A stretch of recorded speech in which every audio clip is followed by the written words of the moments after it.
Salam değerli izleyiciler, Amerikanın her 3 nüvə obyektimizə endirdiği zərbələr cavabsız qalmayacaq. Bu fikirlər İran prezidenti Məsud Pezeşkiyana məxsusdur və o bu barədə Fransalı həmkarı Emmanuel Macronla telefon danışığı zamanı deyib, onlar torpaqlarımıza hücum ediblər. Eyni durumda siz olsaydınız nə edərdiniz? Təbii ki, bu addım cavabsız qalmamalıdır. Bu arada değerli izleyiciler, İranın Xarici İşlər Naziri Araqçı artıq Moskvadadır və onun Rusiya prezidenti Vladimir Putinlə görüşü gözlənilir və elə hazır ki bu xəbəri təqdim etdiyimiz dəqiqələrdə Birləşmiş Millətlər Təşkilatında İranla bağlı bir deməli toplantı var.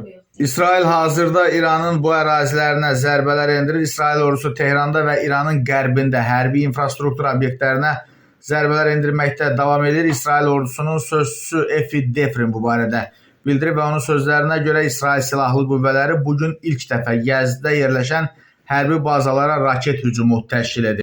Tehranda isə aksiya olub və bu aksiyada İran prezidenti Məsud Pezeşkiyan da iştirak edib. Dəyərli izləyicilər, digər vacib məlumatları izləmək üçün burada sağda plus, yəni üstə gəl işarəsi görünürsə bir dəfə üzərinə vura bilərsiniz. Hələlik.